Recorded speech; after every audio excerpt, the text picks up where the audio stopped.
மச்சான் சூப்பரா ஃபைட் பண்ணடி. உன்னை நினைச்சா எனக்கு எவ்வளவு பெருமையா இருக்கு தெரியுமா? நான் எக்ஸ்பெக்ட் பண்ணவே இல்ல மச்சான், நீ இவ்ளோ தைரியமா இருப்பேன்னு. நீ அடிச்ச அடி போன்லயே எனக்கு இடி மாதிரி வந்து விழுந்துச்சு. டேய் நான் யாரா? போலீஸ்காரன் பொண்டாட்டி அப்படிதானே இருப்பேன். செம்மையா நிரூபிச்சிட்ட போ. இப்ப நீ எங்க போனாலும் நான் தைரியமா இருப்பேன்டி. என்ன பிரச்சனை வேணாலும் என் பொண்டாட்டிக்கு கொடுங்கடா, அவ சூப்பரா சமாளிச்சிருவான்னு எனக்கே ஒரு நம்பிக்கை வந்துருச்சு. எனக்கு தைரியம் கொடுத்து எல்லா வகையிலயும் சப்போர்ட் பண்றதுக்கு நீ இருக்கும்போது யாராலையுமே என்ன நெருங்க முடியாது மச்சான். கரெக்ட் டி. ஐயோ இந்த கலவரத்துல கேட்க மறந்துட்டேன். எக்ஸாம் எப்படி எழுதுன? என்ன கேட்ட? இல்ல எக்ஸாம் எப்படி எழுதுனேன்னு. வாடா வா, நானும் இந்த கலவரத்துல அந்த மெயின் மேட்டரை மறந்துட்டேன். ஆக்சுவலி இந்த கலவரம் நடக்கிறதுக்கு முக்கியமான காரணமே நீதான்டா. நீ மட்டும் காலையில ஒழுங்கா என்ன டிராப் பண்ண வந்திருந்தா நான் பஸ்லயே போயிருக்க மாட்டேன், இந்த பிரச்சனையே வந்திருக்காது. மச்சான் சாரி டி. நீ தானே நைட் எல்லாம் வீடியோ கால் பண்ணி வச்சுட்டு படிக்கணும்னு சொன்ன. அதாண்டி தூங்க லேட் ஆயிடுச்சு, காலையில எந்திரிக்கவே முடியல. அது மட்டும் இல்ல மச்சான், என் போனை யாரோ சைலண்ட்ல போட்டிருக்காங்க. நீ கால் பண்ணா ஸ்பெஷலா உனக்குனே ஒரு ரிங்டோன் செட் பண்ணிருக்கேன் உடனே எடுக்கிறதுக்காக. ஆனா சைலண்ட்ல போட்டதுனால தாண்டி எனக்கு தெரியல, நான் சைலண்ட்ல போடல. டேய் அது எனக்கும் தெரியும்டா, என்ன நான் கால் பண்ணப்ப யாரோ அட்டென்ட் பண்ணாங்க. அட்டென்ட் பண்ணாங்களா? என்ன சொன்னாங்க? யார் அது? யாருன்னு தெரியல மச்சான், நான் பேசின விஷயங்களை மட்டும் கேட்டுட்டு காலை கட் பண்ணிட்டாங்க. ஒண்ணு உங்க அம்மாவா இருக்கும், இல்லனா அந்த நூடுல்ஸ் மட்டும் ஸ்வேதாவா இருக்கும். எனக்கு இதோ அந்த ஸ்வேதா மேல தாண்டி சந்தேகமா இருக்கு. நான் சொல்ல மறந்துட்டேனே, அவ நான் காலையில எந்திரிக்கும் போது என் பக்கத்திலே படுத்திருந்தாடி. என்னது? உன் பக்கத்துல படுத்திருந்தாளா? ஆமாடி, திடீர்னு முழிப்பு வந்து எந்திரிக்கிறேன், என் பக்கத்துல படுத்திருந்தா. டேய் என்னடா சொல்ற? அப்புறம் என்னாச்சு? புடிச்சு வாங்கிட்டேன். ஆனா அவ பிளான் பண்ணி தாண்டி வந்து பக்கத்துல படுத்திருந்தா. எங்க அம்மாவை என்னோட ரூம்க்கு வெளியே நிக்க வச்சுட்டு உள்ள என்கிட்ட வந்து டிராமா பண்ணிட்டு இருந்தா. நைட்டு நமக்குள்ள எல்லாமே முடிஞ்சிச்சு, நீ குடிச்சிருந்த அதான் உனக்கு தெரியலன்னு லூசு மாதிரி பேசுறா மச்சான். சீ பொண்ணாடாவ விட்டு விளாஸ்னியா இல்லையா? 3 அடி சட்டுன்னு வச்சேன், மிரண்டுட்டா. எதுக்குடா அவ அப்படி பண்றா? இரிட்டேட் ஆகுது எனக்கு மச்சான். ஒழுங்கா அவளை வீட்டை விட்டு வெளியே துரத்து. அவ எதுக்கு பண்ணான்னு முழுசா கேளு. எதுக்கா? ஏன் வாயால இருந்தே நீ பிரெக்னன்ட் இல்லன்னு சொல்ல வைக்கிறதுக்காக தான் அப்படி பண்ணிருக்கா. ஐயடா இப்படி பண்ணா நீ சொல்லிருவியாக்கோ? அடியே சொல்லி தொலைச்சிட்டேன்டி. என்னது சொல்லிட்டியா? டீ என்னடா சொல்ற? ஆமா மச்சான், எனக்கு வேற வழி தெரியல. அவ என்ன தெரியுமா சொன்னா, உன் கூட எனக்கு எல்லாமே முடிஞ்சு போச்சுன்னு சொன்னா. அப்பதான் நான் சொன்னேன், என் உயிருக்கு உயிரா இப்ப வரைக்கும் பொண்டாட்டின்னு கூப்பிட்டு இருக்க என் நிம்மதி மேல என் சுண்டு விரல் கூட பட்டதில்ல, உன் கூட எப்படின்னு நான் கேட்டுட்டேன். ஐயோ அதையே புடிச்சுக்கிட்டா மச்சான்.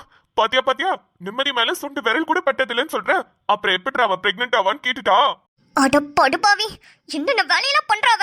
ஆமாண்டி, எங்க அம்மாவை வேற வெளியே நிக்க வச்சுட்டாளா. இந்த பிளான் எல்லாம் எங்க அப்பாவுக்கு தெரிஞ்சிருச்சு.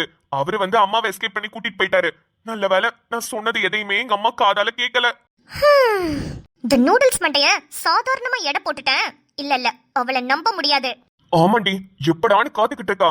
இப்பவே பாரு, எங்க அம்மா கிட்ட எதையாவது கொளுத்தி போட்டுக்கிட்டு தான் இருப்பா. எப்படி பிளான் போட்டாலும் இந்த நிம்மதி ஆதியும் மாட்டவே மாட்டேங்கிறாங்க. என்ன பண்றதுனே புரியல. வணக்கம், இன்றைய முக்கிய செய்திகள். தன்னை தவறாக பார்த்து பாலியல் சீண்டல் செய்த இளைஞரை நடு ரோட்டில் புரட்டி எடுத்த பெண். யார் இது? அப்பெண் தைரியமாக செயல்பட்டதால் அந்த இளைஞர் பயந்து போய் அக்கா என்னை விட்டுருக்கா என்று கதறினார். கதறிய இளைஞரை ஓட ஓட விரட்டிய பெண்மணிக்கு எங்கள் நியூஸ் சேனல் சார்பாக பாராட்டுக்கள். என்னது? அது நிம்மதியா? நடு ரோட்ல ஒரு பையனை இப்படி அடிச்சிருக்கா? இத உடனே ஆன்ட்டி கிட்ட சொல்லணுமே. பிரெக்னன்ட்டா இருக்கும்போது யாராவது இப்படி அடிக்க முடியுமா? ஆன்ட்டி, ஐயோ ஆன்ட்டி எங்க போச்சுன்னு தெரியலையே. ஆன்ட்டி, நியூஸ் வேற மறுபடியும் வராதே. ஆன்ட்டி எங்க இருக்கீங்க?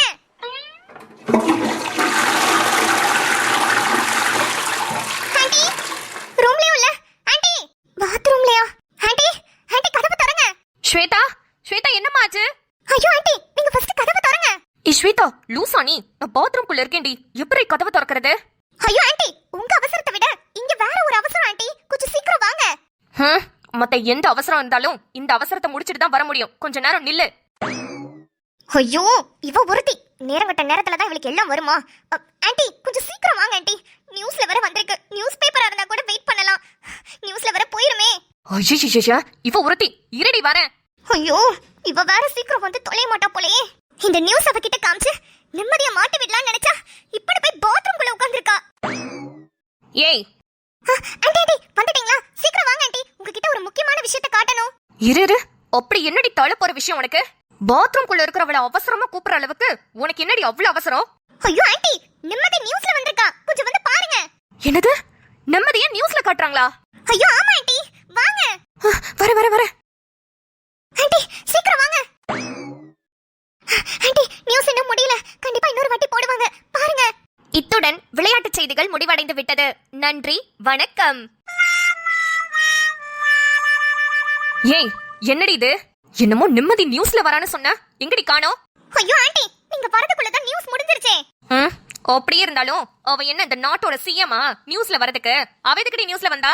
ஆண்டி அவ பஸ்ல போறப்ப யாரோ வம்பிழுத்திருக்காங்க ஆண்டி. அவங்கள போட்டு அட்டி அட்டின்னு அடிச்சிருக்கா. அதான் ஆண்டி நியூஸ்ல வந்திருக்கு. சரி, இப்போ அதுக்கு என்ன? ஐயோ ஆண்டி, கொஞ்சமாவது யோசிக்க மாட்டீங்களா? ஐயோ ஆண்டி, எப்படி ஆண்டி பிரெக்னன்ட்டா இருக்கிறவங்க எகிரி குதிச்செல்லாம் அடிப்பாங்க? ஆண்டி பிரெக்னன்ட்டா இருக்கும்போது ஃபர்ஸ்ட் 3 மாசம் ரொம்பவே கேர்ஃபுல்லா இருக்கணும். எப்படி ஆண்டி எகிரி எகிரிலாம் அடிக்க முடியும்? இதுல இருந்தே தெரியல அவ பிரெக்னன்ட்டா இல்லன்னு. ஐயோ ஸ்வேதா, நீ சொல்றத ஒரு வாட்டியும் நம்பி தான் ஸ்வேதா நான் ஏமாந்து போய்கிட்டு இருக்கேன். நீ சொல்ற மாதிரி ஒரு நியூஸ் வந்துச்சான்னு கூட தெரியல. ஊதுனா பறக்கிற லெவலுக்கு இருக்கிற அந்த நிம்மதி அவ போய் எகிரி அதுவும் ஒரு ஆம்பளை அடிச்சான்னு சொன்னா யாராவது நம்புவாங்களாடி? நீ சொன்னேன்னு நான் நம்பி அவள்கிட்ட போய் கேட்டேன்னு வச்சுக்கோ, அவ எனக்கு மேல பேசுவா. ஐயோ ஆண்டி, நான் சொல்றத தயவு செஞ்சு கேளுங்க. நான் சொல்றது உண்மை ஆண்டி. அப்படியாவே இருந்தாலும் எப்படி அவகிட்ட போய் கேக்குறது? இன்னொரு வாட்டி நியூஸ்ல வந்ததுன்னா வீடியோ எடுத்து வைக்கிறேன் ஆண்டி, போய் கேப்போம். இந்த அறிவு நியூஸ்ல வரும்போதே இருந்திருக்கணும். உடனே போன் எடுத்து வீடியோ எடுக்க வேண்டியதானே? பக்கத்துல தானே வச்சிருக்க போன. ஐயோ ஆமால, மறந்துட்டேன் ஆண்டி. உனக்கு என்னதான் ஞாபகத்துல இருந்திருக்கு? ஐயோ ஆண்டி, எனக்கு ஆதி கூட கல்யாணம் நடக்கலனாலும் பரவாயில்ல, ஆனா நிம்மதி பிரெக்னன்ட் இல்லன்னு எனக்கு நல்லா தெரியும். அத நான் ப்ரூவ் பண்ணாம விடவே மாட்டேன். ஆமா, இதையே சொல்லிக்கிட்டு அதுக்குள்ள அவங்க 2 பேருக்கும் கல்யாணமே முடிஞ்சிரும் போல. ஆதியோட அப்பா எங்க போயிருக்காருன்னு தெரியுமா? நிம்மதி வீட்டுக்கு தான் போயிருக்காரு. எப்படியும் வரும்போது கல்யாணத்தை பத்தி பேசி முடிச்சிட்டு தான் வருவாங்க. இல்ல இல்ல, இத நான் விடவே மாட்டேன். எப்படியாவது நிம்மதி பிரெக்னன்ட் இல்லன்னு அவங்க கல்யாணத்துக்கு முன்னாடியே எல்லார்கிட்டயும் ப்ரூவ் பண்றேன்.